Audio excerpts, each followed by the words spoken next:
Bien, donc pour commencer, merci à tous d'être venus si nombreux à assister à ce cercle qui traite d'un sujet qui est pour le moins complexe. Et en guise d'introduction, j'aimerais faire quelques remarques afin d'écarter tout malentendu sur la démarche qui est la nôtre en vous proposant cette présentation. Premièrement, je tiens à rassurer toute l'assistance, on a utilisé le mot amalgame, mais nous n'entendons aucunement initier à travers cette conférence aucune démarche de dédiabolisation. Ou quelque autre processus du même type. Nous ne faisons aucune illusion sur la réaction de nos adversaires politiques. Nous ne nous attendons pas à ce qu'ils cessent d'amalgamer Action française et fascisme à l'issue à la lecture ou à l'écoute de cette conférence. Mais tout au plus, nous pouvons espérer qu'au moins cela pourra, dans leur milieu ou sur les réseaux sociaux, relancer le débat autour de notre école de pensée, ce qui serait déjà tout à fait positif. En effet, deuxièmement, cette présentation s'adresse au contraire, en premier lieu, aux militants et aux sympathisants de l'Action française, mais également de la mouvance patriote au sens large, ainsi qu'aux curieux, évidemment, avec un but précis qui est celui de clarifier la nature de notre mouvement et de clarifier la nature de notre combat. Si tu veux ta délivrance, pense au clair et marche au droit, c'est ce que scande la Royale, et à mon sens, on n'insistera jamais assez sur la nécessité absolue, justement, de penser clair, qui est le socle de tout travail militant, et que certains, malheureusement, négligent. Donc c'est là que réside l'objet de ces cercles de formation. Je rappelle que nous sommes nationalistes, et qu'en tant que nationalistes, nous avons pour but de nous adresser à l'ensemble de notre nation, à l'ensemble de notre peuple, et que cet objectif nécessite une clarté des intentions et une clarté des discours qui, elle-même, nécessitent une clarté de la pensée. Or, certaines confusions dont nous verrons la nature et l'origine plus loin parasitent notre activité militante et notre travail de clarification se propose de rompre avec ces parasitages afin de mieux penser notre action militante au quotidien. Voilà. Donc je rappelle également qu'il ne s'agit pas d'attaquer d'autres formations politiques françaises ou étrangères, mais simplement de clarifier les choses vis-à-vis de nos propres fondamentaux. Car, troisièmement, pardonnez-moi l'expression, mais nous ne sommes pas ici pour discuter du sexe des anges. Certains pourraient croire que passer 1 heure, voire plus, je m'en excuse par avance, à discuter de ce qui distingue nationalisme intégral et fascisme relève d'une dérive intellectualisante. Il n'en est rien. Les distinctions que nous allons souligner ce soir sont tout sauf anodines et relèvent de questions politiques cruciales, nature des institutions, rôle de l'État, conception de la société, anthropologie à promouvoir, etc. Donc, par le biais des confusions qui existent entre nationalisme intégral et fascisme, nous allons pouvoir poser des problèmes d'une actualité brûlante. Alors par souci de clarté et de fluidité, je ne vais pas suivre un plan académique, nous allons passer de questions précises en questions précises, en rebondissant les unes vers les autres. Bon, évidemment, il y a un ordre logique. Nous commencerons par nous intéresser donc, aux sources des confusions, pour ensuite nous intéresser à la nature des deux doctrines, puisqu'évidemment, avant de comparer, il faut pouvoir connaître les deux termes en présence. Donc nous ferons ensuite le point sur les divergences qui existent entre elles, et nous finirons par élargir nos réflexions à d'autres problèmes en relation avec ce sujet, donc par exemple le nazisme, évidemment, la collaboration ou les écrivains français face au fascisme. Alors pour commencer, aux sources d'une confusion, il est évidemment impossible de donner une date précise à l'apparition des malentendus et des confusions qui existent autour de ces deux écoles de pensée, que sont le nationalisme intégral et le fascisme. Mais s'il fallait en donner une, je donnerais les lendemains du 6 février 1934. Pourquoi ? Parce que c'est à ce moment précis que la gauche socialo-communiste française adopte la stratégie antifasciste. Alors c'est une stratégie qui avait été décidée par ce qu'on appelle le Comintern, c'est-à-dire un organisme soviétique qui centralisait la direction de tous les partis communistes du monde, et donc une stratégie une stratégie de conquête politique qui visait à traiter tout adversaire politique sérieux de fasciste afin de le décrédibiliser. Et évidemment, l'Action française n'a pas échappé à cette règle. Alors cette confusion, qui évidemment a des sources politiques, a été reprise et affirmée par une historiographie, une école historique qui a pour origine les travaux d'un historien et philosophe allemand, Ernst Nolte, N-O-L-T-E. qui a été continué par l'historien français actuellement Yves Sternel, ou encore Bernard-Henri Lévy, que je ne présente pas. Cette école de pensée fait de Maurras le père au moins indirect du fascisme. Alors, l'argumentation repose sur 2 points. Premièrement, l'expérience du cercle Proudhon, c'est-à-dire que Yves Sternel, par exemple, considère que la synthèse qu'a tenté d'opérer le cercle Proudhon, c'est-à-dire la synthèse entre syndicalisme révolutionnaire et nationalisme intégral, était précurseur de ce qu'allait être le fascisme après-guerre, et donc que Maurras aurait une paternité indirecte sur le fascisme. Alors cet argument ne tient pas, premièrement parce que Maurras ne croyait pas vraiment dans le cercle Proudhon. C'était une expérience qui en plus n'a pas donné de fruits conséquents, bien que l'expérience en elle-même était intéressante, et qui a été un épiphénomène qui n'a duré que 2 ans, entre 1912 et 1914. Donc bon, c'est un petit peu léger. Et le deuxième argument pour amalgamer nationalisme intégral et fascisme, essayer de leur trouver des liens de parenté, c'est la question du racisme et de l'antisémitisme.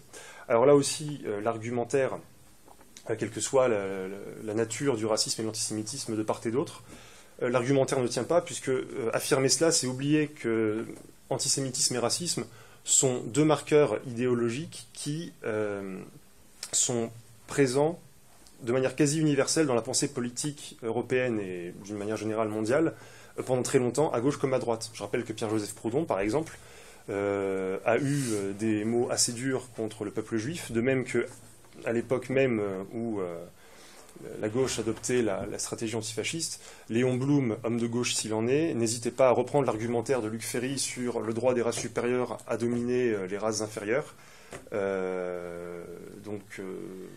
Vous voyez, il n'y a pas de... Le racisme et l'antisémitisme ne sont pas des marqueurs suffisants pour amalgamer 2 écoles de pensée à une époque où c'était complètement banal d'une certaine manière. Alors évidemment, il y a des raisons autres qu'historiques dans l'adoption de cette confusion. Il y a évidemment un intérêt politique à adopter cette version biaisée des faits historiques. Et tout simplement, pour commencer, à l'issue de la guerre, ou en tout cas dans l'immédiate après-guerre, la thèse de Ernst Nolte permettait aux partis de la gauche française de se décharger de leurs responsabilités tant dans la défaite de 40 que dans l'occupation.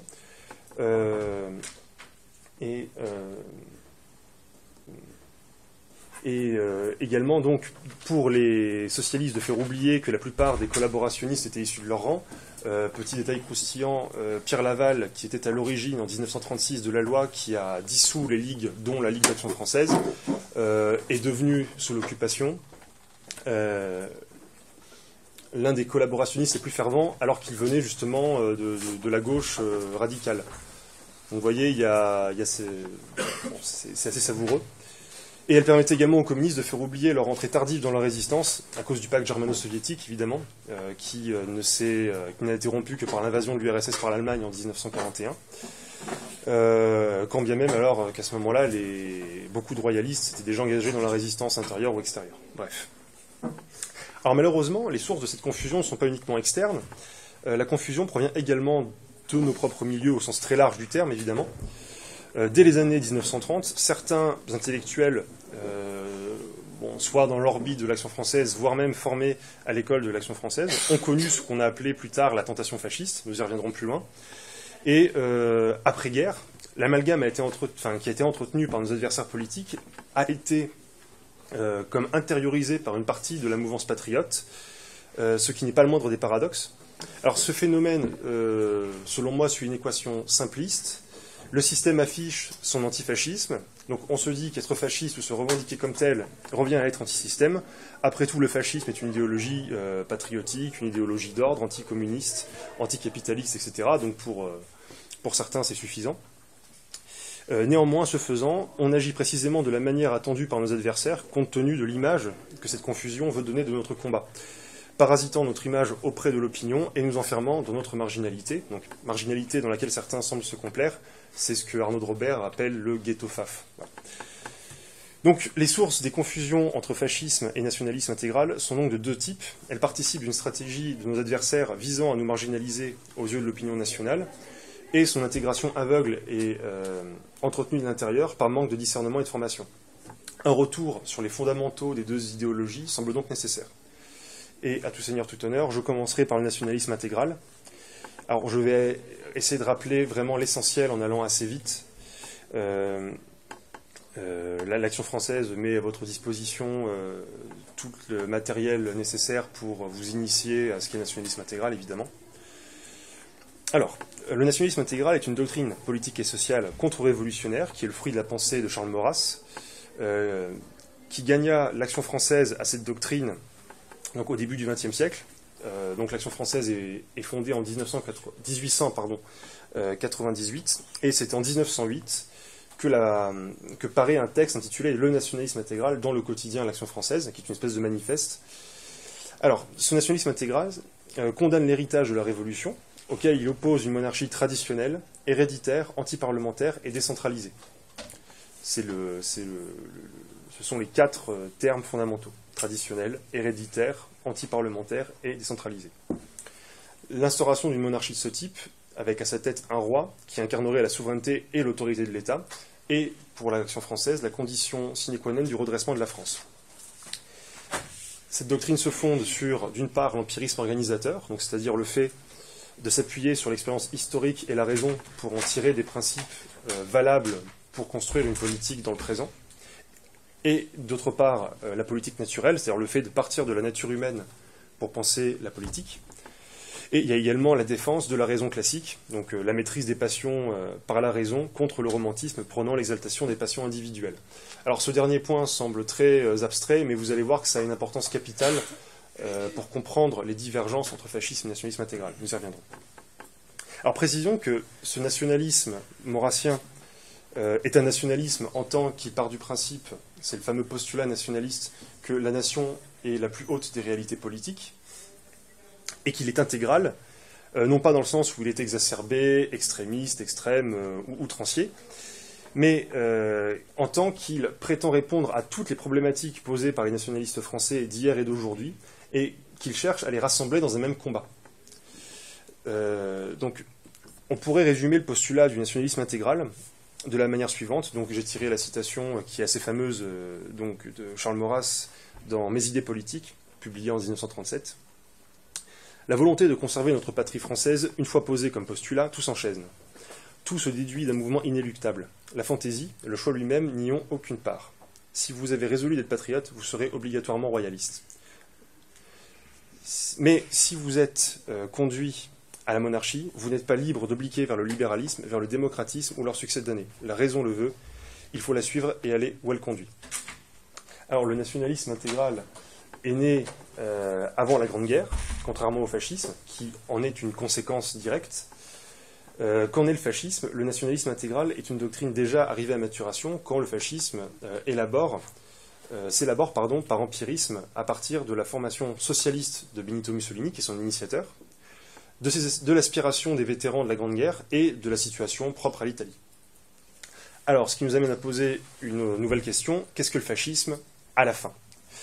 Je dis à la fin, car le terme fasciste, qui désignait à l'origine le seul fascisme italien, donc un régime au pouvoir de la marche sur Rome en 1922 à la chute de Mussolini au milieu des années 40, a fini par s'appliquer, le plus souvent abusivement, à un ensemble de régimes politiques, de mouvements, d'organisations, de comportements, voire d'attitudes individuelles. Donc bon, c'est pour le moins flou, au point que l'on ne sait plus trop quelle réalité a recouvert cette notion. Alors, le mot fascisme en lui-même vient de la formation créée par Benito Mussolini en mars 1919, les Fasci Italiani di Combattimento, c'est-à-dire les faisceaux de combat italiens. Donc, c'était une référence aux faisceaux des licteurs romains. Alors, les licteurs, en fait, c'était des hommes qui accompagnaient les magistrats supérieurs à Rome, donc les magistrats qui possédaient ce qu'on appelle l'imperium. Donc, c'est un pouvoir souverain absolu dans lequel il y a aussi le droit de juger. D'où le faisceau des licteurs, c'est-à-dire des verges de bois liées entre elles avec au milieu une hache qui symbolise justement le pouvoir de justice. Voilà, c'est la fin de la minute histoire ancienne. Donc ce faisceau justement possède un fort symbolisme, donc déjà il renvoie à la Rome antique, qui est une référence pour le fascisme, et le faisceau illustre également le socle de l'idéologie fasciste. Donc il incarne l'union d'un petit groupe d'hommes autour de leur chef, le duce, devant prendre le pouvoir et rétablir l'ordre en dissolvant les divisions et les conflits dans l'État, mais c'est également le symbole de l'union du peuple autour de l'État total fasciste. La colonne vertébrale des faisceaux de combat, on va dire la milice politique du fascisme, était composée d'anciens membres de corps francs nés à la fin de la Grande Guerre, donc ce qu'on appelait les arditi du poète Gabriele D'Annunzio, donc qui était un poète nationaliste. Donc des corps francs de ce type, il y en a eu dans d'autres pays, notamment en Allemagne, après la Grande Guerre, donc je vous renvoie au livre de Dominique Vénère sur le sujet.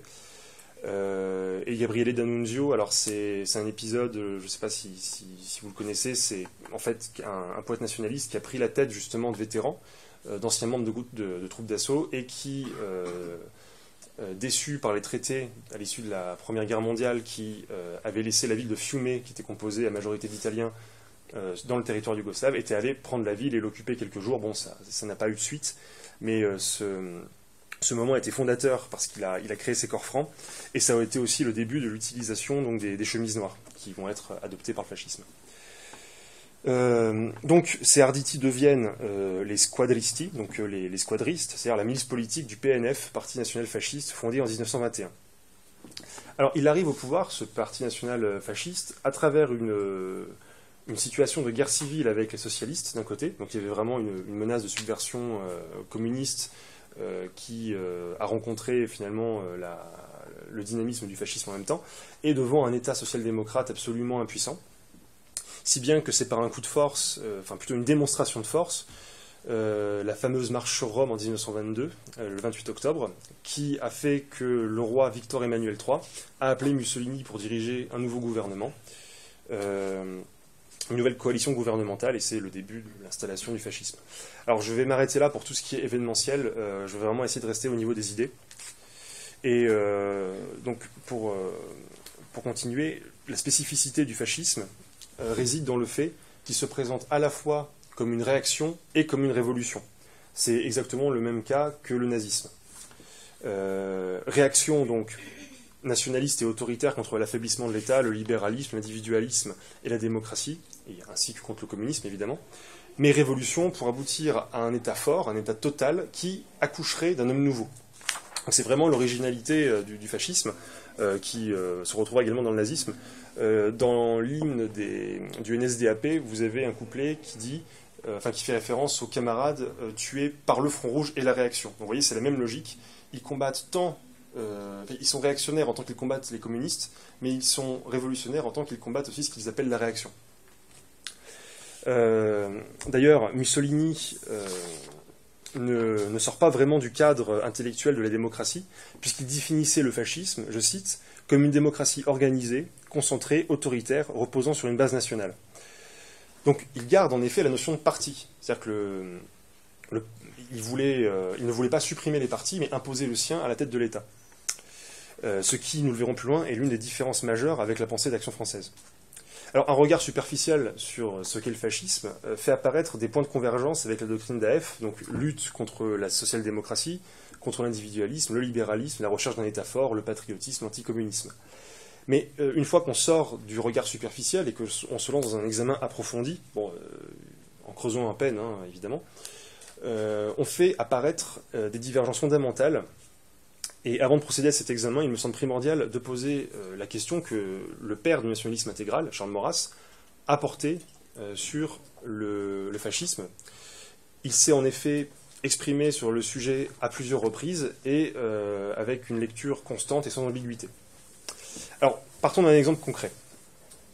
Le caractère jeune, dynamique, révolutionnaire et esthétique du fascisme a exercé une véritable fascination sur une très grande partie des intellectuels de la droite française de l'entre-deux-guerres. Certains appartenaient à l'orbite de l'Action française, donc par exemple Rebatté, Drieux-La Rochelle ou Robert Brasillac, qui dans Les Sept couleurs, donc son fameux roman, témoigne de cette fascination, tant pour le fascisme que pour le phalangisme, ou les cathédrales de lumière, c'est son expression du nazisme.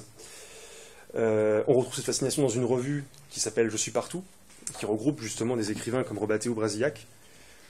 Et Paul Ceran, qui lui-même était un dissident de l'Action française, alors il n'était pas fasciste lui-même, bien sûr, mais a souligné dans un de ses ouvrages une constante chez ces écrivains tentés par le fascisme, c'est que le revirement a chaque fois eu lieu au prix d'une rupture complète avec Charles Maurras. Rebatté l'attaque très violemment dans les décombres, dans un roman de 1942, et Louis-Ferdinand Céline a eu des mots très durs contre lui en fustigeant sa peur du racisme. Donc, avant de passer au fascisme, une rupture avec Maurras était nécessaire. La question est pourquoi ? Alors pourquoi ? Tout simplement parce que Maurras n'a pas ressenti la tentation fasciste, ou en tout cas il a tout fait pour s'en prémunir. Il est resté fidèle à sa méthode, vampirisme organisateur. Donc pour lui, il y a autant de nationalisme que de nation. C'est bien naturel. Il n'a donc pas cherché à porter un jugement définitif sur le fascisme, mais il s'appliqua à souligner les éléments dont il fallait tenir compte dans le fascisme italien pour mener nos relations diplomatiques, donc les relations diplomatiques de la France avec l'Italie devenue fasciste. Donc un regard avant tout pragmatique. Alors, Maurras a pu porter des jugements favorables envers Mussolini, mais toujours d'un point de vue français, en partant de raisons françaises.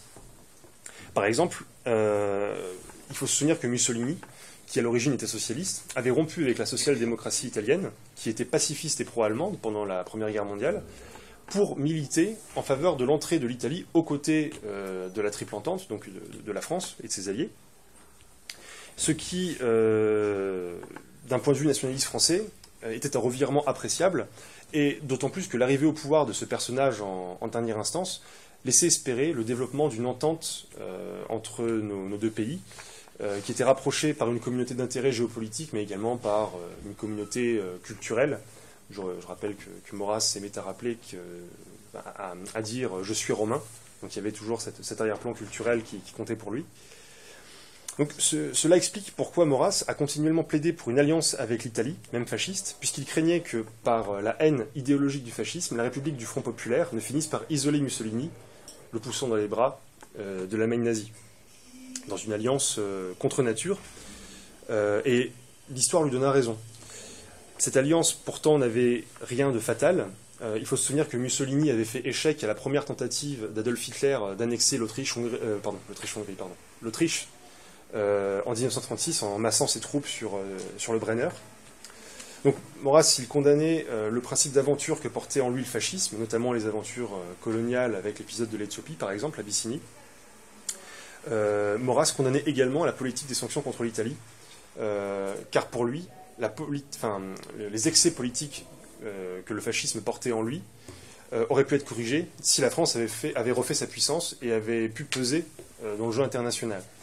Donc, à cet effet, le 18 avril 1926, il écrivait à ce propos « Il suffirait à la France de maintenir les conditions essentielles de sa force pour devenir à peu près automatiquement une alliée inévitable, une collaboratrice essentielle au développement de n'importe quelle puissance méditerranéenne. Les malheureux qui se plaignent des excès déclarés de la force italienne ne comprennent-ils pas que cela est fait uniquement de leur folle déficience ? Notre faiblesse volontaire systématique renverse tout. Elle a opéré hier en Abyssinie la conjonction anglo-italienne, elle opérera demain la conjonction anti-allemande. » Donc en somme, à aucun moment Maurras n'adhère idéologiquement au fascisme, mais il cherche toujours à tirer les conséquences de la puissance de ce fascisme, à savoir que pour éviter de nouvelles guerres, la force française devait être refaite afin de contrebalancer justement les éventuels excès du fascisme.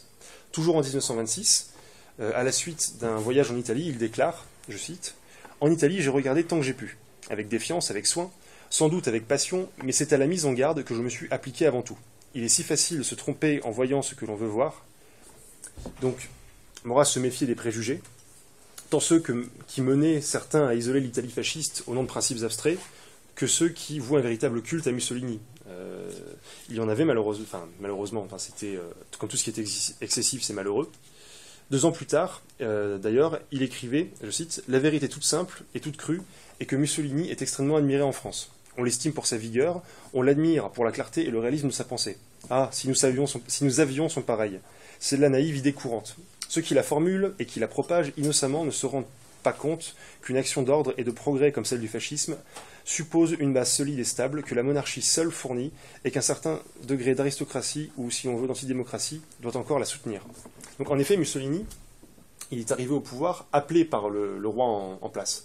Et en fait, il compose avec la monarchie, il compose même avec le Vatican, puisqu'il signe avec le pape les accords du Latran en 1928, donc mettant fin à une rupture diplomatique qui durait depuis un certain temps.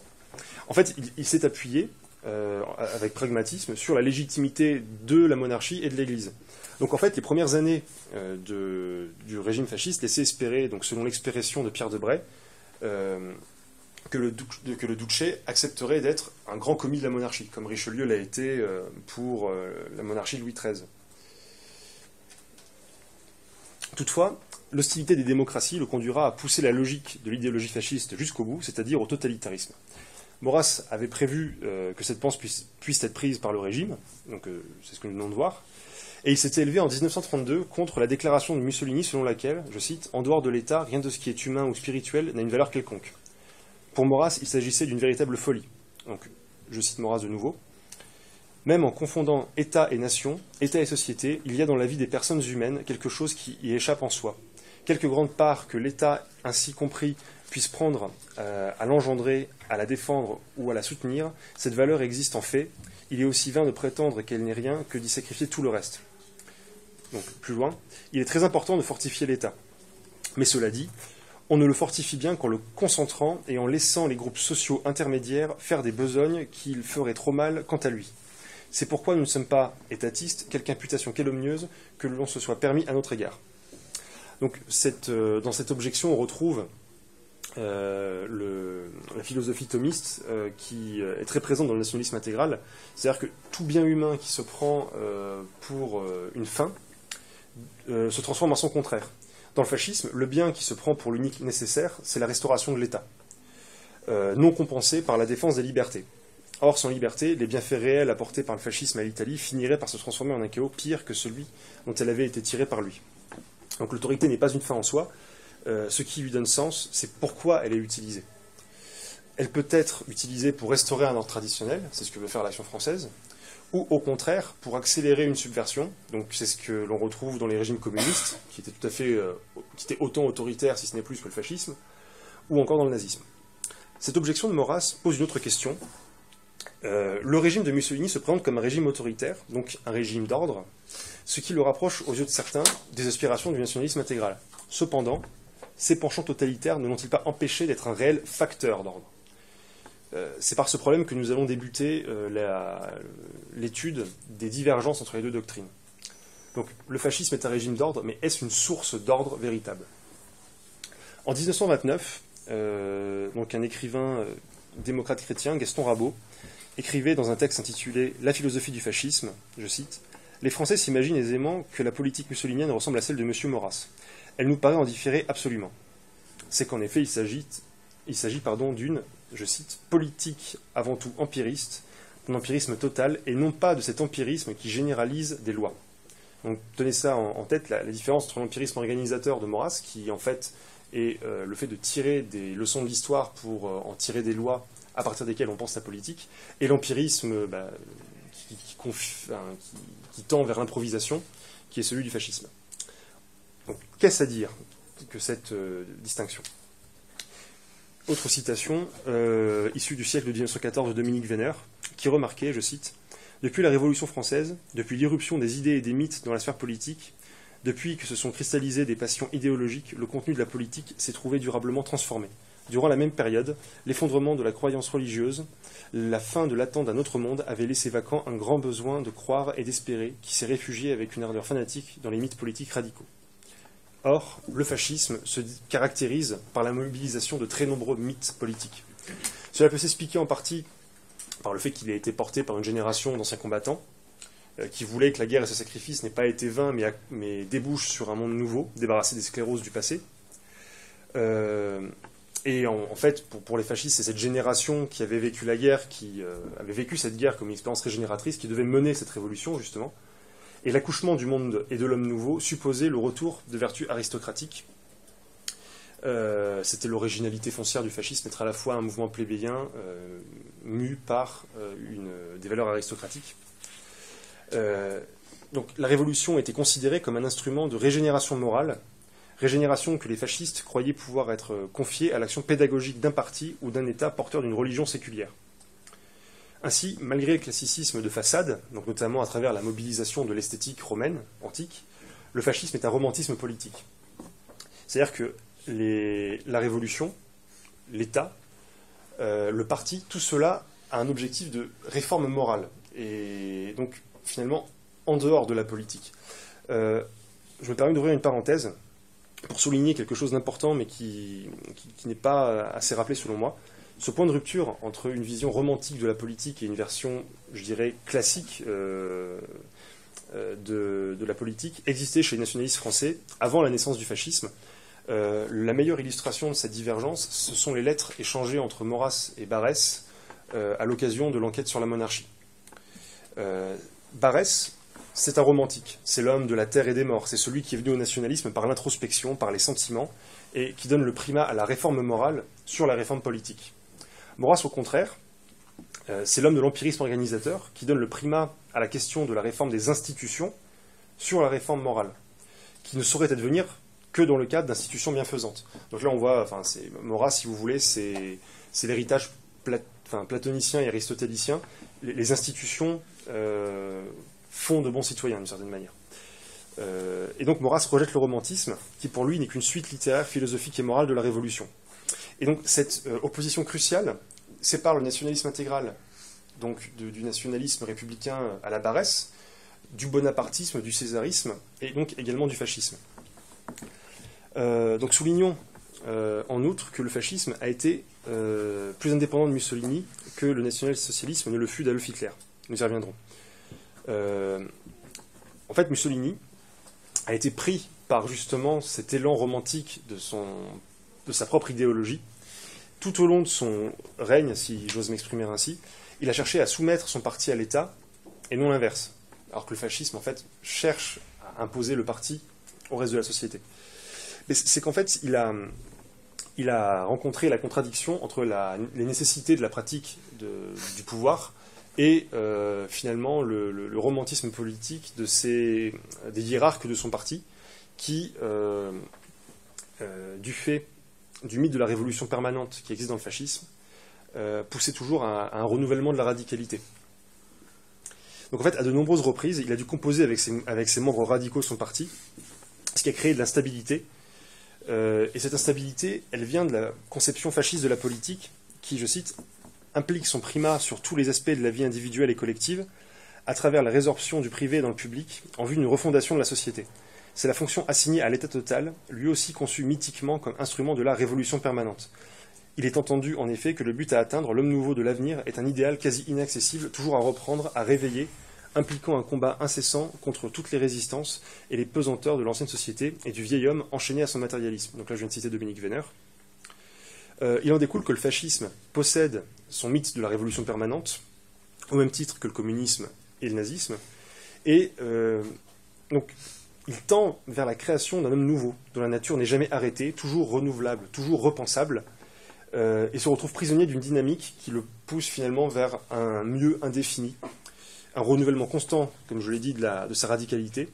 Et cet impératif tacite donc, entre en contradiction avec la pratique du pouvoir et également la mortalité du chef sur le charisme duquel tout repose, puisque le fondement du pouvoir fasciste, c'est un homme charismatique qui incarne un parti, qui incarne un État, qui incarne la nation. Donc, la caducité de l'homme Benito Mussolini posait problème, puisqu'on l'imaginait mal vieilli, atteignant les 50, 60 ans, et arriver en même temps à maintenir la tension interne nécessaire au mouvement.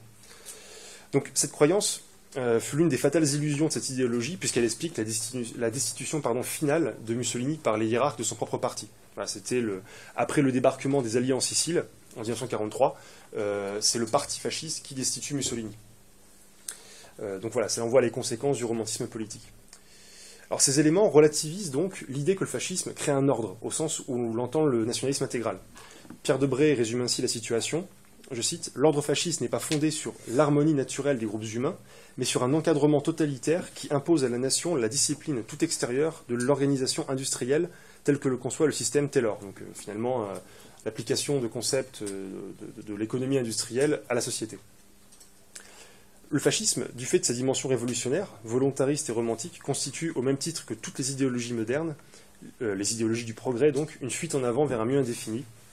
Et de même, le pouvoir de l'État total fasciste repose sur le seul charisme du chef, emportant l'adhésion des masses mobilisées par la propagande à travers des mythes fondateurs, État, nation, romanité, etc., et non plus sur un principe stable de continuité, comme l'hérédité.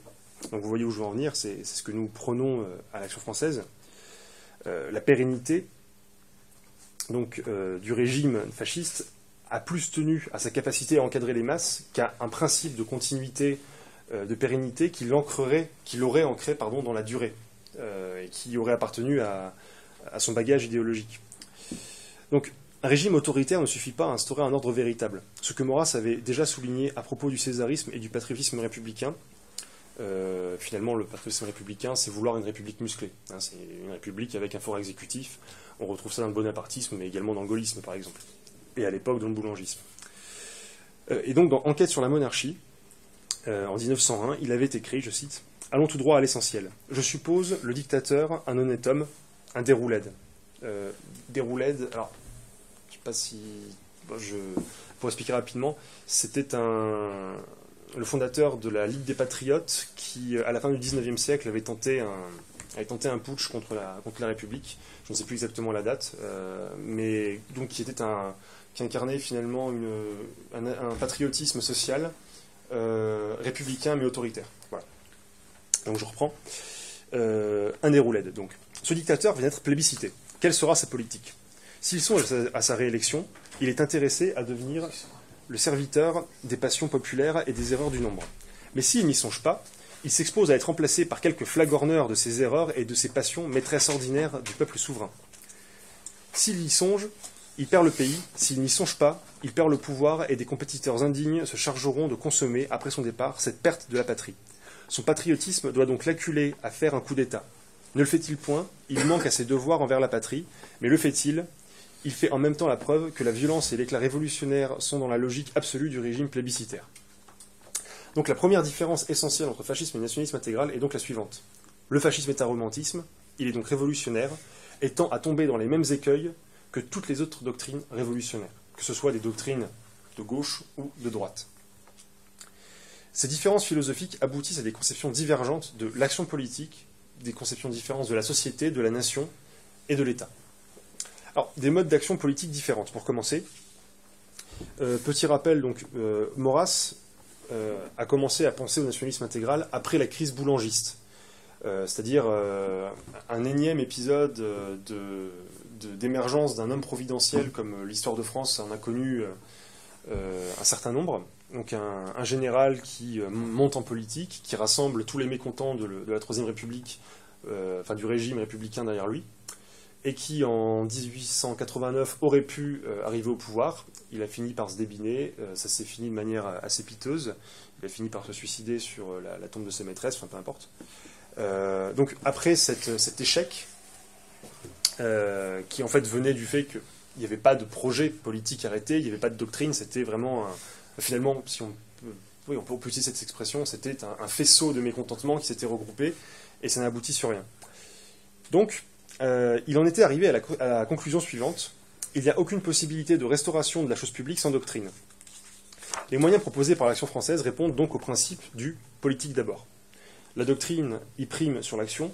Alors, quand je dis qu'elle prime sur l'action, elle doit la précéder, la diriger et l'orienter. Ça ne veut pas dire qu'elle doit se substituer à elle, bien entendu. Voilà. Donc le cœur du militantisme réside donc dans la propagation de la doctrine.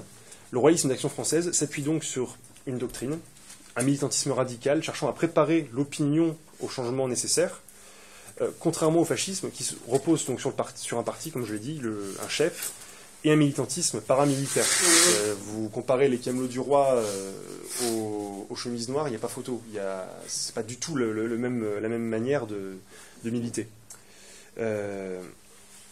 Donc cet esprit de parti du fascisme, cherchant à gagner les masses, est propre à l'esprit démocratique, ce que rejette absolument Maurras dans Enquête sur la monarchie. Je cite: « Qu'il tarde ou qu'il approche, dites bien, dites partout que le roi de France ne saura régner au nom d'un parti. Tout ce qui est national est nôtre. Il l'a déclaré. Cela veut dire que tous les talents, tous les mérites, tous les dévouements seront, je ne dis pas seulement accueillis, mais recherchés, mais sollicités. Ils seront honorés et récompensés dignement. Il ne doit pas y avoir de parti royaliste. Le royalisme existe, comme il doit exister, à l'état d'opinion, à l'état de mouvement. Il ne saurait être un parti. La raison en est simple.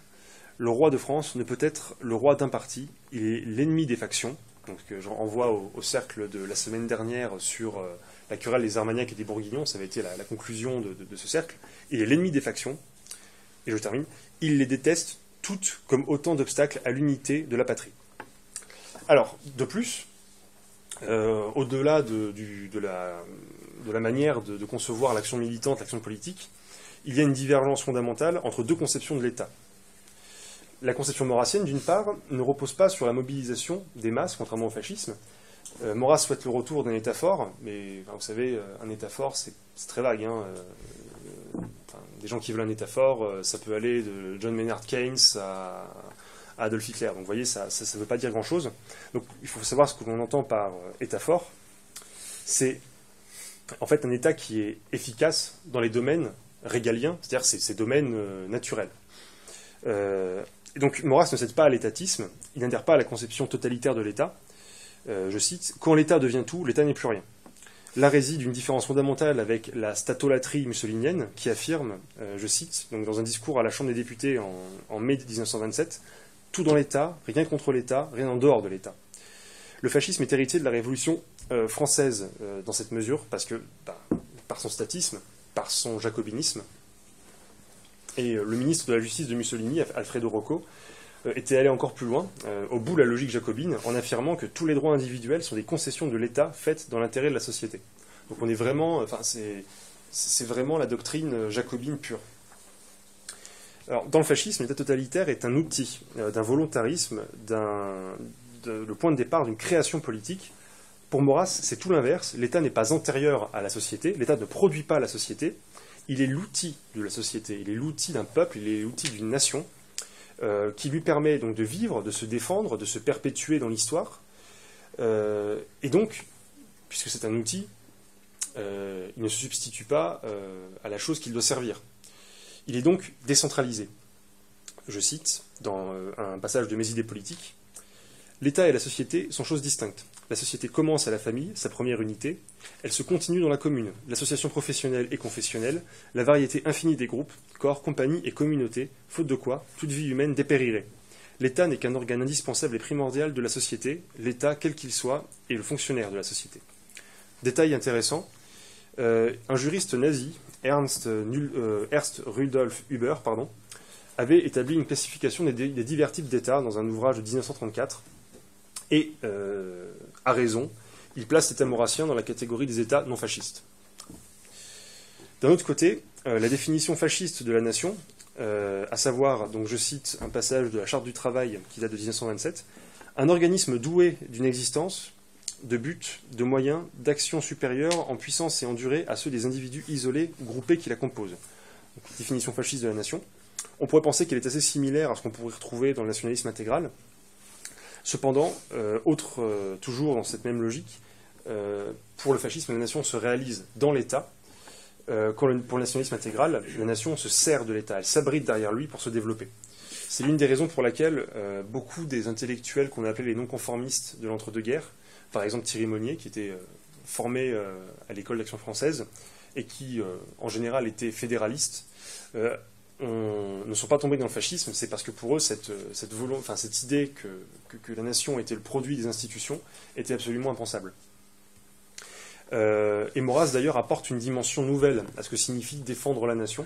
Je cite, « Nationalisme s'applique plutôt qu'à la terre des pères, aux pères eux-mêmes, à leur sang, à leurs œuvres, à leur héritage moral et spirituel, plus encore que matériel. Le nationalisme est la sauvegarde due à tous ces trésors qui peuvent être menacés sans qu'une armée étrangère ait passé la frontière, sans que le territoire soit physiquement envahi. » Michel Fromentou, dans la revue Fidélitaire, en 1992, résume ainsi la chose. Lorsque Jeanne d'Arc boutait les Anglais hors de France, elle agissait par patriotisme. Mais sa mission était bien plus élevée. Elle consistait à rendre au pays les moyens de renouer avec le meilleur de ses traditions. Là est le nationalisme. Donc, Dernière citation sur ce point. Henri Lemaître, de son côté, remarquait que le nationalisme, donc intégral, je cite, se présente comme un traditionnalisme, comme un effort pour perpétuer un héritage historique, cet héritage étant le plus souvent légitimé par des références à des valeurs transcendantes, politiques, morales et religieuses. Le fascisme, au contraire, conçoit la nation, non pas essentiellement comme un héritage de valeurs, mais plutôt comme un devenir de puissance.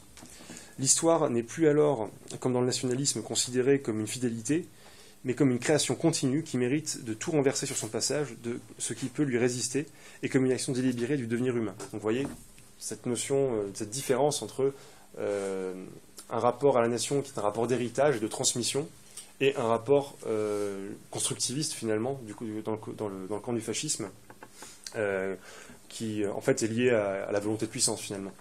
Le fascisme est très nietzschéen de ce point de vue-là. Pour Mussolini, la nation est créée par l'État.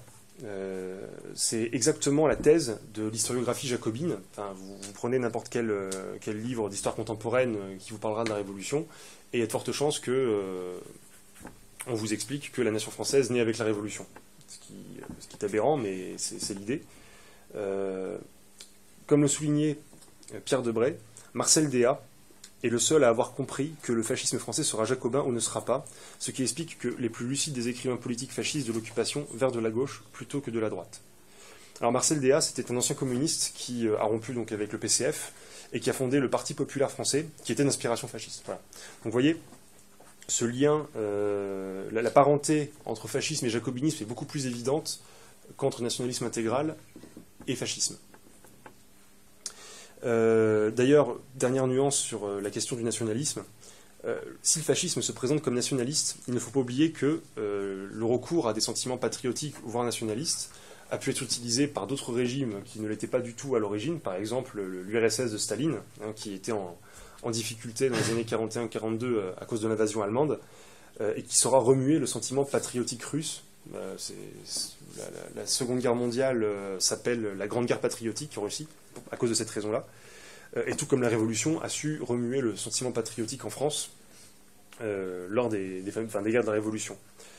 Donc vous voyez, ça ne suffit pas à faire la comparaison avec le nationalisme intégral, d'autant plus que pour le fascisme, le nationalisme est un instrument de la Révolution. Pierre Drieux-La Rochelle, donc un écrivain français séduit par le fascisme, résume la chose de cette manière, je cite: « Le nationalisme est l'axe de l'activité fasciste. Un axe, ce n'est pas un but. Ce qui importe pour le fascisme, c'est la révolution sociale, la marche lente, effacée, détournée selon les possibilités européennes du socialisme. Non seulement le nationalisme n'est qu'un prétexte, mais ce n'est aussi qu'un moment dans l'évolution sociale du fascisme. » Autre point de divergence important entre les deux doctrines, le corporatisme. Les deux doctrines se réfèrent au corporatisme. Seulement, les deux conceptions sont vraiment opposées. Dans le corporatisme fasciste, la corporation n'est qu'un rouage politique obligatoire dont les pouvoirs et les structures sont déterminés par l'État, toujours lui, s'étendant à l'ensemble de la société. Bref, la corporation est un outil de relais de l'État fasciste, et donc du parti. Au contraire, le corporatisme maurassien, qui s'inspire de Frédéric Leplay, de René de la Tour du Pin, est un corporatisme associationniste. La corporation y est vue comme une institution sociale, facultative. Elle n'existe que dans la mesure où il y a un besoin de la part de certaines personnes de se constituer encore. Ses pouvoirs et ses structures sont définis par les intéressés, donc il y a une forme d'autogestion d'une certaine manière, qui désigne également leurs dirigeants et se limite au domaine professionnel. La corporation existe à côté de l'État, en parallèle de l'État, c'est un corps intermédiaire, un interlocuteur. Donc, et en plus, citation de Maurras, l'objectif du corporatisme est, je cite, de soustraire le domaine social aux passions et aux intérêts de la politique. Donc vous voyez, on est vraiment dans deux démarches qui vont dans des sens opposés. Autre point, le nationalisme intégral a toujours défendu les racines catholiques de la France. L'anthropologie chrétienne comme facteur d'ordre véritable et authentique pour la nation française, même quand les relations avec l'Église étaient compliquées. Bon, je rappelle que la nation française avait été condamnée en 1926 par le pape. Bon, cette condamnation a été rapidement levée. En 1939, la question a été réglée. Mais même dans ces moments compliqués avec le Saint-Siège, l'action française a toujours soutenu le catholicisme comme facteur de civilisation pour la France. Mussolini, au contraire, n'est pas favorable au christianisme. En 1919, il déclarait « Nous qui détestons intimement tous les christianismes, aussi bien celui de Jésus que celui de Marx, nous gardons une extraordinaire sympathie pour cette reprise de la vie, dans la vie moderne du culte païen, de la force et de l'audace. » Donc là, on croirait croire du Nietzsche. On croirait lire du Nietzsche. Alors, ce point me permet de faire la transition vers une autre question qui est celle des rapports entre socialisme et fascisme. Ça peut paraître surprenant. Alors, je ne suis pas en train de vous expliquer que le fascisme est un socialisme et que le socialisme est fasciste. C'est pas la question, c'est pas comme ça qu'il faut voir les choses. Mais les rapports entre les deux idéologies existent et sont importants. Alors, cette proximité dépasse l'engagement initial de Benito Mussolini dans le militantisme socialiste et de l'influence qu'a eu sur lui le syndicalisme révolutionnaire de Georges Sorel. Dans Doctrine du fascisme, qu'il a publié alors qu'il était déjà au pouvoir, il écrit « Le fascisme ne fut pas le fruit d'une doctrine déjà élaborée ensemble, il naquit d'un besoin d'action et fut action. » En fait, dans ce discours-là, on retrouve le primat de l'action sur la réflexion, et c'est un héritage de la doctrine marxiste, de la priorité de ce que Marx appelait la praxis, c'est-à-dire l'activité des hommes, sur la théoria, c'est-à-dire la doctrine. Preuve que Mussolini avait conservé les catégories intellectuelles marxistes pour penser sa propre politique. De même, le fascisme accorde de l'importance à deux grandes valeurs, le travail et la guerre. Et ce sont deux valeurs qui sont au centre de ce que Maurras appelle le matérialisme dialectique, ou la dialectique matérialiste, peu importe. Par conséquent, si le fascisme se donne un aspect spiritualiste, c'est purement formel, puisqu'en fait, il n'exalte pas l'esprit, mais la vie, c'est-à-dire une forme de la matière. Enfin, je n'entre pas dans les détails. Il n'abandonne pas non plus la lutte des classes, c'est-à-dire qu'il se contente de transposer la lutte des classes au domaine international. C'est-à-dire qu'il y a une opposition entre des nations bourgeoises et des nations prolétariennes. En fait, c'est une lecture du monde que les communistes adopteront quelques années plus tard. Pendant la guerre froide, c'est la grille de lecture qui va donner finalement le tiers-mondisme en fin de course. Donc en fait, de ce point de vue, le fascisme constitue une sorte de marxisme révisé, avec un apport évidemment d'autres doctrines. Alors, on rétorquera que Mussolini a conservé le capitalisme, c'est tout à fait exact, mais cela n'est pas incompatible avec un esprit marxiste. Je rappelle qu'en Union soviétique, on était revenu à une économie libérale dans les années 1920. En fait, Mussolini, sur ce point, a le même discours que Lénine, c'est-à-dire que pour lui, l'État total, encore lui, doit résoudre les contradictions dramatiques du capitalisme. Donc c'est un discours finalement qui se retrouve par exemple chez Lénine. Donc, dernière petite citation pour enfoncer le clou. Mussolini déclarait en 1920, dans un discours à Milan, « Le seul, l'unique socialiste peut-être qu'il y ait eu en Italie depuis 5 ans, c'est moi. » Voilà, donc c'est même auto-revendiqué. Donc, d'une certaine manière, le fascisme constitue l'irruption de l'an 2 de la Convention à l'ère industrielle. C'est un régime révolutionnaire, progressiste, avec un discours patriotique, avec un fond philosophique romantique.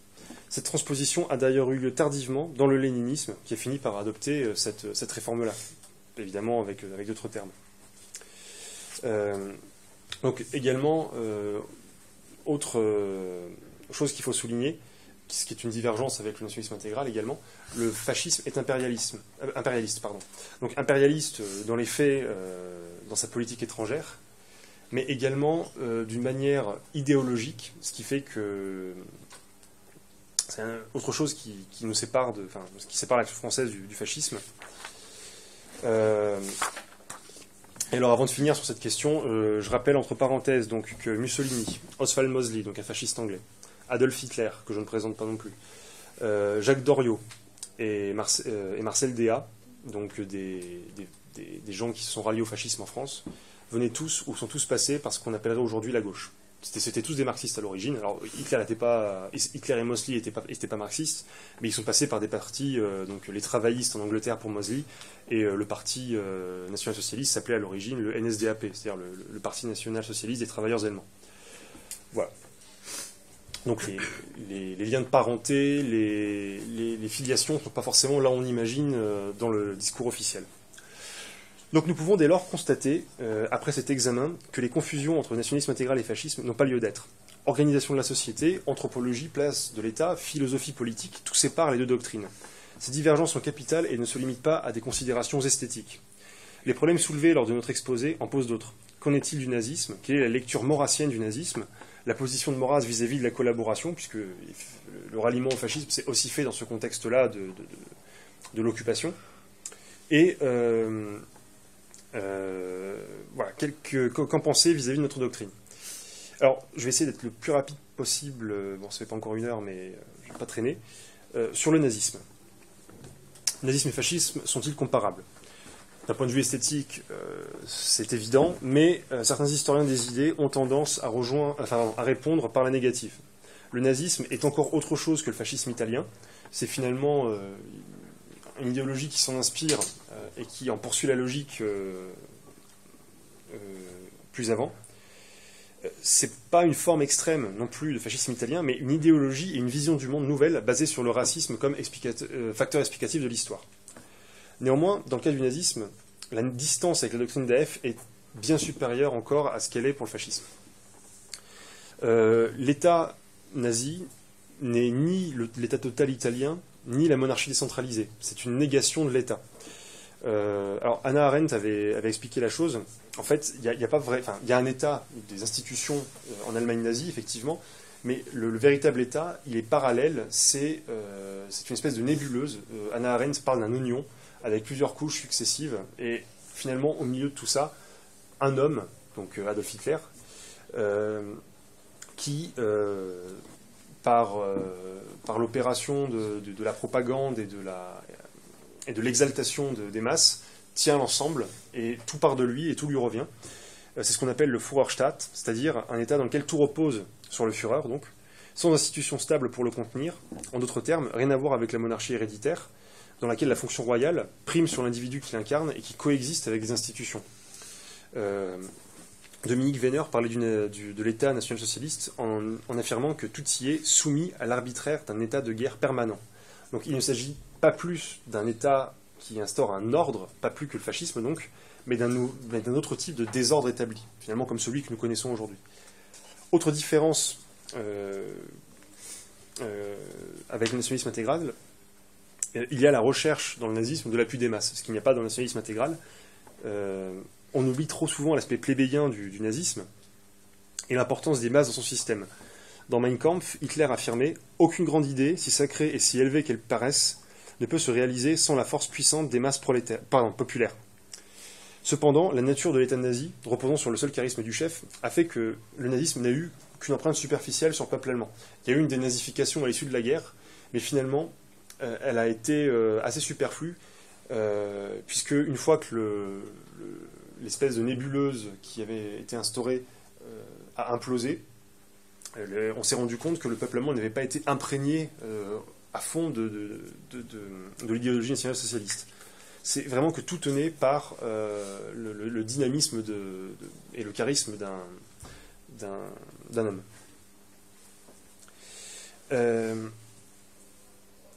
Donc, c'est ce que Dominique Wenner résume, je cite, « On pourrait dire que les Allemands ont été embrasés par ce mythe sans être nullement pénétrés par ce que l'on pourrait appeler une culture nationale-socialiste. » Donc le soutien dont bénéficiait le régime venait plus donc, de son dynamisme qu'à la séduction de son idéologie.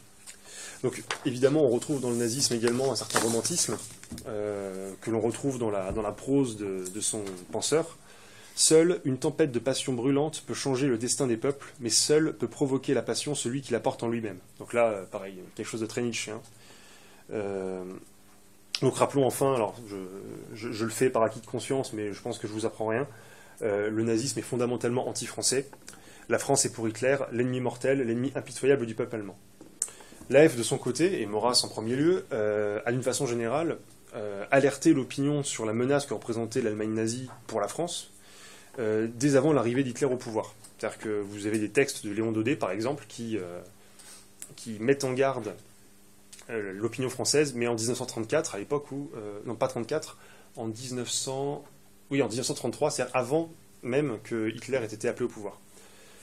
Dans un texte intitulé Nationalisme français et nationalisme allemand, il saluait, donc Maurras, l'encyclique de Léon XI, datant d'avril 1937, donc on était encore dans l'état sous le coup de la condamnation, mais ça n'empêchait pas de louer Léon XI pour sa condamnation du nazisme.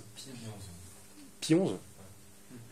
Ah, j'ai trouvé Léon XI. D'accord, autant pour moi. Donc Pie XI. On sait maintenant ce qui est interdit, c'est l'hitlérisme, c'est le germanisme d'Hitler, c'est la métaphysique religieuse du sol et du sang. Il ajoutait plus loin, je cite, « Il ne s'agit pas de renier sa race ni sa patrie, il s'agit de distinguer entre des notions morales, des sentiments naturels, des idées humaines et ce qui fait l'objet d'une sorte de monothéisme historique, temporel et terrestre tout à fait aberrant. » Donc Maurras ne rejette pas le nazisme qu'en tant que germanisme, il condamne également le racisme hitlérien, ses rêveries de race pure, selon l'expression de Jacques Bainville. Maurras remarque que les fondateurs du racisme, au sens où on entend au XIXe et au XXe siècle, sont français. C'est Gobineau, c'est Vacher de la Pouge. Et donc il remarque que les nationalistes français auraient pu, s'ils l'avaient voulu, sans aucun problème, s'approprier ces thèses. Or, ça n'a pas eu lieu. Ils ne le firent pas, et ce n'est pas anodin. Je rappelle la phrase de Jacques Bainville, la France, c'est un composé, c'est mieux qu'une race, c'est une nation. Dans un ouvrage de 1937, intitulé Devant l'Allemagne éternelle, Maurras affirmait, dès les premières pages, ne pas admettre la thèse de Gobineau. Dans la critique d'un livre, justement, d'un héritier de ce même Gobineau, il écrit par ailleurs, je cite, « Nous savons qu'un État ne peut être prospère sans un pouvoir héréditaire. Nous le savons parce que nous savons pourquoi cela est. Mais nous ne pouvons pas dire que nous sachions que ces races régnantes ou gouvernantes régneront et gouverneront d'autant mieux qu'elles seront plus pures. S'il n'y avait qu'une race supérieure, on comprendrait que tout mélange la bâtardie. Mais aux époques historiques, quand les races sont en présence, c'est une question de savoir s'il y a des premiers et quels sont les premiers. » En fait, il prenait l'exemple de l'aristocratie française, donc de la monarchie médiévale et moderne, en expliquant qu'il y avait trois racines, entre guillemets, si on voulait, ethniques dans cette aristocratie. L'aristocratie gallo-romaine, qui précède les invasions du 5e siècle, l'aristocratie franque qui est amenée par ces invasions, et l'aristocratie, alors il emploie le mot scandinave, mais vous comprenez, c'est l'aristocratie normande, qui est arrivée avec les invasions du 9e siècle.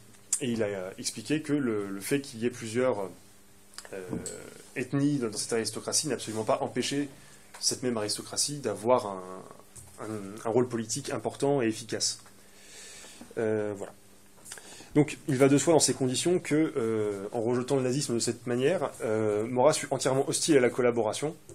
Donc je renvoie sur ce sujet, avant que j'oublie, je vous le dis, il y a un ouvrage de Pierre Pugeot qui est excellent, qui est très court et très accessible, mais qui dit tout, qui s'intitule « L'action française pendant l'occupation », et où justement il revient sur toutes ces questions, sur tous les débats qu'il y a eu autour de cela, document à l'appui évidemment, donc c'est très intéressant. Ceux qui sont éventuellement intéressés, je peux le prêter, c'est pas un souci. Mais c'est vraiment un ouvrage à lire. Donc pour Maurras, l'armistice est un répit qui devait être mis à profit pour préparer la revanche. Il rejetait toute collaboration avec l'occupant. Il avait d'ailleurs, le journal L'Action française avait été délocalisé en zone libre, exprès pour ne pas avoir à subir les pressions allemandes. Contrairement à Je suis partout, qui était resté à Paris, donc sous contrôle allemand.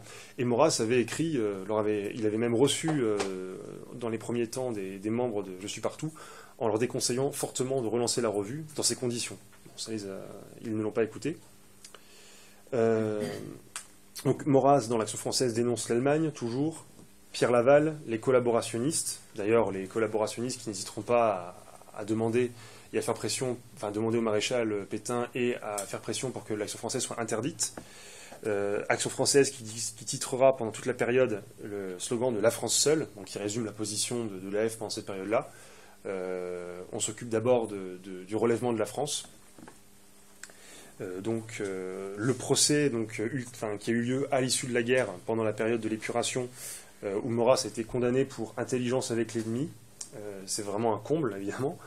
Et il s'était défendu de la manière suivante lors de ce procès, je cite, « Pas une personne au courant des lettres contemporaines ne me contredira si j'affirme qu'il n'existe pas un écrivain français qui ait manifesté par toute sa carrière, au même degré que votre serviteur, une semblable horreur de l'esprit allemand et de la domination allemande. Le fait matériel n'est pas contestée jusqu'au mois de juin 1940. Et l'accusation veut qu'alors, à 72 ans, j'ai changé de pensée, d'esprit et de langage. Il faudrait qu'on nous expliquât ce revirement. Donc ajoutons, bon ça c'est il y a des textes en ligne sur le procès de Maurras. Il y a un site qui s'appelle maurras.net où vous avez ces documents en PDF. Où vous avez vraiment toute l'argumentation des uns et des autres qui est détaillée. C'est très intéressant, je vous conseille d'aller voir. Et j'ajoute pour terminer sur ce point que beaucoup de royalistes avaient rejoint la résistance intérieure et extérieure dès juin 40. Alors je pense par exemple à Étienne d'Orve, qui est un résistant royaliste très connu. Alors dernier point sur lequel je voudrais revenir avant de conclure, très rapidement. C'est un cliché qui paraît un peu éloigné, mais qui me semble nécessaire, puisque ça revient assez régulièrement. C'est l'idée que le Troisième Reich a été un prélude à l'Europe des nations, et à travers le thème de la lutte européenne contre le bolchevisme. Alors, on va en finir avec ce cliché. Enfin, je voudrais en finir avec ce cliché, qui est très étonnant de retrouver dans une mouvance dans laquelle les membres se réclament d'un certain esprit critique. Donc, certains ont essayé de justifier le ralliement de certaines personnes des pays occupés à l'armée allemande pour une croisade contre le bolchevisme. C'est un thème de la propagande nazie avant tout, et il est étonnant de le voir persister 70 ans plus tard, surtout chez des Français. C'est une contradiction que j'ai du mal à m'expliquer. Alors rappelons-le, le nazisme fut un nationalisme allemand, pan-germaniste et rien de plus. Dominique Wenner le résume, je vous conseille vraiment de lire Le siècle de 1914 sur toutes ces questions, c'est très clair et vous avez tous les éléments pour y réfléchir. Donc je cite, « Hitler n'était pas un révolutionnaire européen, c'était un pan-germaniste et un raciste obtus. Le but des nazis n'a jamais été de proposer aux autres nations un projet d'Europe nouvelle, une sorte d'Europe confédérale avec finalement un principe de subsidiarité qui aurait permis une certaine autonomie aux nations, mais une coopération sur le plan international, par exemple. Le but des nazis, c'était d'obtenir l'obéissance des pays conquis au maître allemand. La vision racialiste du monde, seul critère de la politique étrangère nazie, prise comme un absolu, en dehors de tout réalisme géopolitique, nier ses réalités nationales, et ces réalités nationales, d'ailleurs, leur sont revenues... se sont retournées finalement contre eux. Je prends l'exemple des Russes, par exemple, qui, dans la vision racialiste des Allemands, ce sont des races inférieures, ce sont des races barbares, c'est un peu comme tous les Slaves, en fait, pour eux. Et ça a empêché Hitler de composer avec les Russes qui auraient voulu, justement, se débarrasser du communisme. Et Hitler est arrivé dans l'Est en conquérant et non pas en libérateur. Et je vous conseille de vous intéresser à ce qui est arrivé au général Vlasov, donc, qui aurait voulu et aurait pu finalement incarner cette lutte concrète contre le communisme, mais qui en fait a été écartée par Hitler. Mais comme nous le disions plus haut, ce ne fut jamais l'intention des nazis de toute façon. Dominique Wenner a une expression heureuse là-dessus, il disait « Hitler était un jacobin allemand ». Il ne concevait son rapport avec les autres peuples que sous l'angle de la domination. Voilà. Et je rajoute que d'autres nationalistes européens n'ont pas été dupes de cette situation. Je vais citer Horia Sima, qui est le successeur de Codreanu à la tête de la guerre de fer en Roumanie, et qui, dans un ouvrage intitulé « Destinée du nationalisme », s'exprime de la manière suivante. Pendant la dernière décennie de son existence, l'Italie fasciste se déroba à ses obligations envers le monde nationaliste. L'Allemagne, au contraire, affirma partout sa présence. Cependant, poussée par des mobiles hégémoniques, elle falsifia le concept de l'Europe nouvelle, ne la voulant que pan-germanique, exploitant l'esprit de sacrifice des mouvements nationalistes au bénéfice de ses buts impérialistes. La SSisation des groupes nationalistes en France, en Belgique, en Hollande et en Danemark et en Ukraine fut une inversion des élans naturels. Elle diminua la force combative de ces groupes et les éloigna de leur peuple. La beauté et la vigueur des mouvements nationalistes résident dans leurs tendances spécifiques, celles par où s'affirment les talents et les vertus de chaque nation. Un univers qui serait composé d'une masse homogène d'individus, même d'un type supérieur, perdrait toute aptitude créatrice. Voilà. Alors pour conclure, Pierre Debré a écrit, je cite, « L'influence de Maurras a sans doute empêché la fraction la plus courageuse de la jeunesse française de se lancer à corps perdu dans une désastreuse équipée, en lui révélant les conditions réelles de l'ordre, en lui montrant qu'un antiparlementarisme purement sentimental n'était qu'un attrape-nigaud, s'il ne s'accompagnait pas de la volonté de détruire le système démocratique sous toutes ses formes. Ce même Pierre Debré donc soulignait du même coup à quel point la force de la doctrine d'AF a pu expliquer la faiblesse du fascisme français, qui se résume vraiment à un épiphénomène. Maurras n'a jamais attaqué Mussolini de manière polémique, certes, mais il n'a jamais nourri d'illusions sur la nature du fascisme et sur son incompatibilité foncière avec sa propre école de pensée. Il est clair en effet qu'une lecture des deux doctrines, dès lors qu'elles cherchent à ne pas être superficielles, révèle des divergences fondamentales jusque dans leurs racines philosophiques respectives. Le nationalisme intégral est traditionnel, contre-révolutionnaire et d'inspiration classique. Le fascisme est révolutionnaire, socialiste et romantique. Le nationalisme intégral considère que la nation est la plus haute des idées politiques et que l'État, décentralisé, doit être à son service. Le fascisme ne voit dans la nation que l'outil de l'État total, vu comme une fin en soi. Le nationalisme intégral considère que les corps intermédiaires sont des lieux de pouvoir disposant d'une vie propre. Le fascisme en fait des antichambres de l'État. Le nationalisme intégral veut en finir avec le règne des partis. Le fascisme instaure le règne d'un parti, le sien.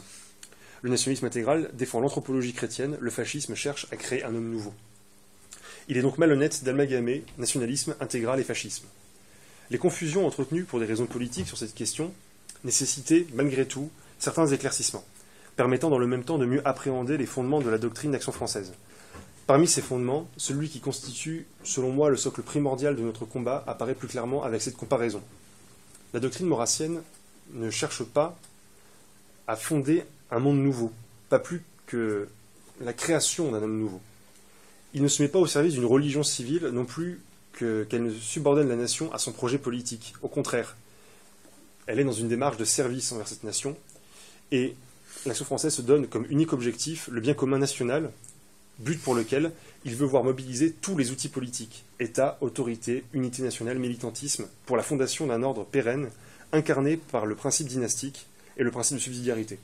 Il était donc plus que jamais nécessaire de rappeler ces fondamentaux, à l'heure où le bien commun n'a jamais été autant sacrifié sur l'autel des idéologies modernes. Je vous remercie.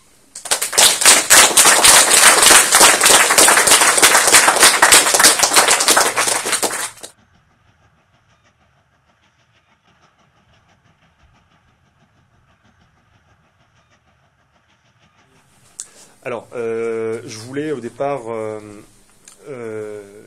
parler justement du néofascisme. Alors bon, je pense que je vous ai assez torturé pour ce soir, mais il y a un livre qui est sorti donc sur Kesapound, qui a été écrit par Adriano Cianca, donc qui est un membre de Kesapound, et qui définit les concepts essentiels dans la doctrine de Kesapound justement. Et donc c'est un livre que j'ai lu il y a un an. Je n'ai pas pu m'y replonger pour préparer ce cercle. Je pense que j'avais déjà décidé un petit peu de ce que je voulais dire. Et donc de ce que j'ai pu en lire, il y a des points communs, notamment sur le rapport au christianisme et le rapport à l'idée de la monarchie. Le néofascisme est résolument anti-chrétien et anti-monarchique. Donc il y a ce point de convergence. Toujours un certain romantisme, ça transpire à chaque page. Toujours, le primat de l'État, même si sur ce point il me semble me souvenir qu'ils se sont légèrement amendés. Voilà. Donc il y a des différences sans doute. Il y a des points sur lesquels ils ont dû revenir. Et puis évidemment, il y a un renouvellement d'esthétique. Ils ont abandonné la chemise noire, ils sont venus à quelque chose de plus moderne. Mais voilà, donc le néofascisme reste un fascisme qui, en droite ligne, se revendique de l'héritage du fascisme historique, oui. Mais bon, en revanche, c'est pas parce que nous ne sommes pas fascistes nous-mêmes que ici je veux pas donner l'impression que je critique le travail militant de Kesapound qui, en termes de militantisme et d'organisation, est un exemple. Ben, pour le coup, voilà. Je sais pas si ça répond à ta question. Oui. Est-ce qu'il y a d'autres...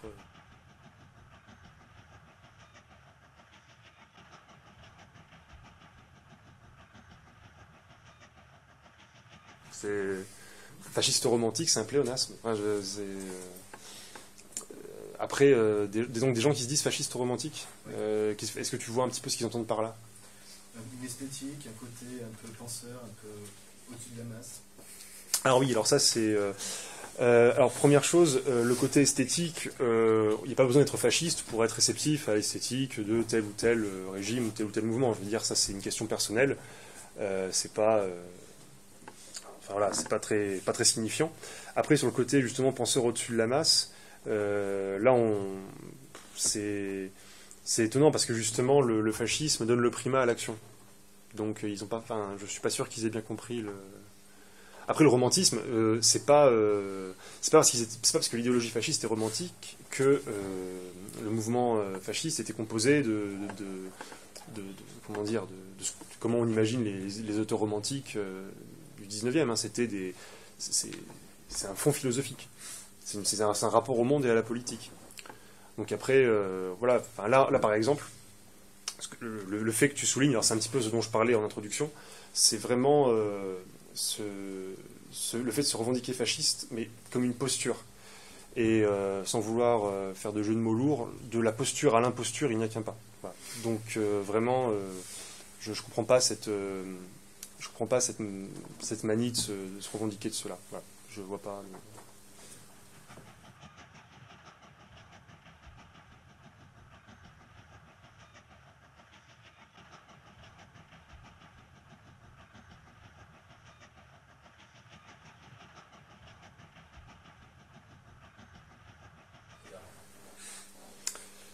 Alors, c'est la Ve République, donc comme toutes les républiques françaises, est jacobine. L'État, il y a un poids important, si ce n'est démesuré, malgré des politiques de décentralisation qui, en fait, souvent ne sont que le décalque du centralisme global à une échelle locale. Donc, en fait, c'est ce qu'on appelle la déconcentration. Et donc, il y a ça. Il y a le côté... en fait, si on veut aller par là, il y a un totalitarisme, mais qui est un totalitarisme soft, qui passe par d'autres biais que la propagande tonitruante et esthétique du fascisme. Ça passe par notamment les médias de masse. Hein, là, j'enfonce une porte ouverte. Voilà, d'un point de vue institutionnel, au niveau de la place de l'État, au niveau du fondement philosophique, il y a quelque chose oui, il y a quelque chose de semblable. Après, il n'y a pas la même, il y a pas d'embrigadement. Enfin, l'usage de la violence n'est pas le même. Voilà, s'il y avait une nuance, ce serait peut-être sur l'usage de la violence. Le fascisme prend moins de gants, voilà, de ce point de vue-là. Après, il y a aussi la volonté de créer un homme nouveau, qui est latent, évidemment. On ne vous en parle pas à tous les journaux télévisés que la République veut créer un homme nouveau, mais c'est ce qui est présent dans, ce qui est à l'état latent dans toute pensée républicaine, finalement. Voilà. Je trouve que ça se voit à la télé. Pardon ? Je trouve que ça se voit beaucoup. Ouais, ça se voit quand... Mais je veux dire, pour la... Ça dépend ce qu'on entend par nouveau aussi. Oui, non, mais c'est... Est-ce qu'on parle d'idées, est-ce qu'on parle d'idéologie ? L'homme nouveau que veut créer le fascisme, c'est un modèle... C'est un modèle c'est une espèce de héros. En fait, c'est généraliser le concept de héros façon antique à tout le monde. C'est ça l'idée. C'est le surhomme nietzschéen d'une certaine manière. L'homme nouveau du libéralisme d'une certaine manière, ça passe par une dissolution de la personne. Premièrement, il y a plusieurs étapes. Le fait de casser les solidarités naturelles, donc on transforme la personne en individu, on l'atomise d'une certaine manière. Ensuite, une fois qu'on a obtenu des individus massés, donc ça c'est la période justement d'émergence du fascisme et du nazisme, c'est la période des masses, on a des sommes d'individus et non plus des solidarités naturelles.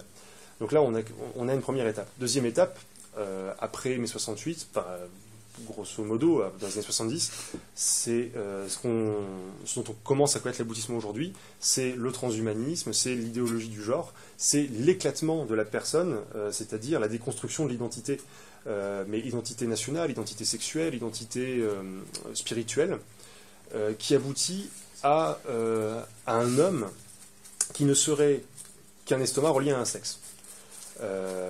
C'est le projet de la société, c'est le projet de la société libérale et néolibérale. Je renvoie à la conférence d'Éric Letty qui nous avait expliqué ce qu'était ce projet. Et finalement, aujourd'hui, on en est au stade transhumaniste où on commence à se demander comment on pourrait améliorer l'homme par la technique.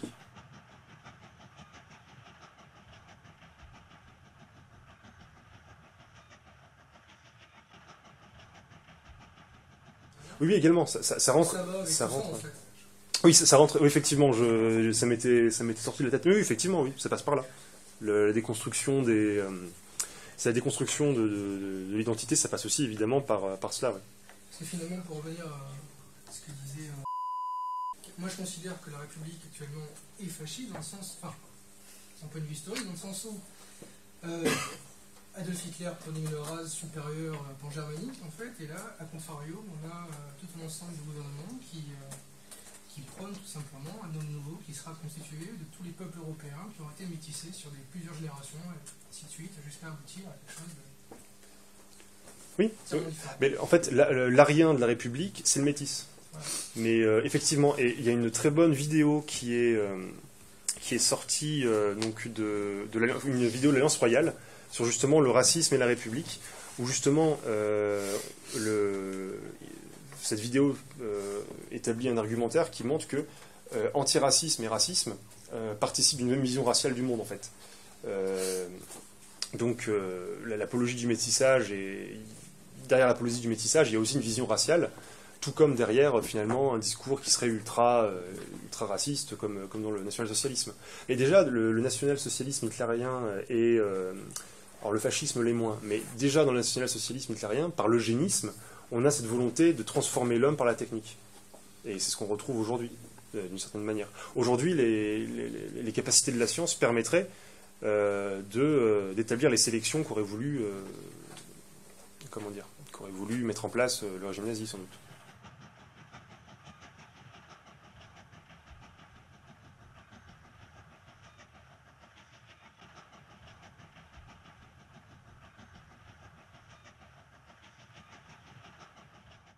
Il ne s'agit, c'est Maurras, hein, il ne s'agit pas de renier sa race ni sa patrie. Donc, le racisme, j'emploie le mot racisme tel qu'il est entendu aujourd'hui, c'est-à-dire comme ce que tu viens de dire.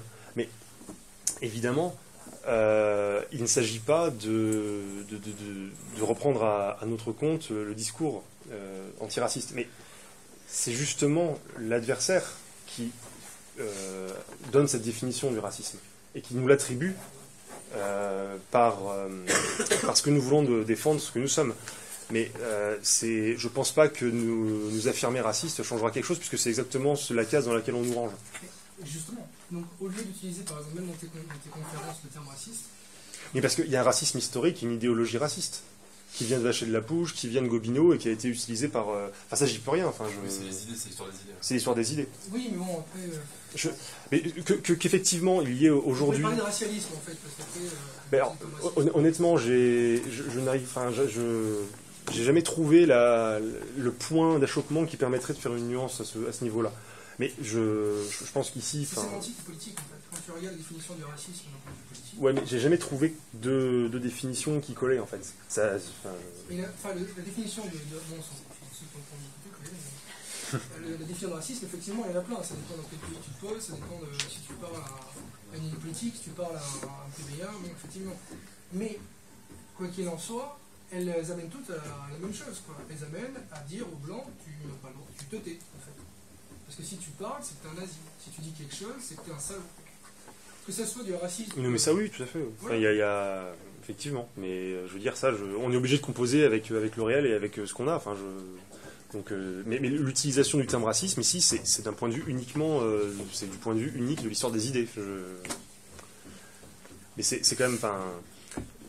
Devant un auditoire qui aurait été composé de militants UNEF, j'aurais dû me justifier de mon racisme latent.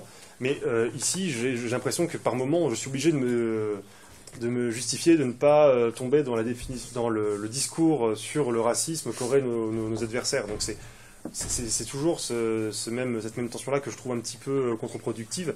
Bien évidemment qu'il faut défendre ce que nous sommes, Mais c'est pas parce que on nous traite de racistes, parce que nous voulons défendre ce que nous sommes racistes dans le sens de l'histoire des idées, évidemment. Voilà. Mais bon, effectivement, dans la dissolution de l'individu et dans la volonté, je reviens à la question principale, de créer l'homme nouveau, il y a ça, il y a cette dimension.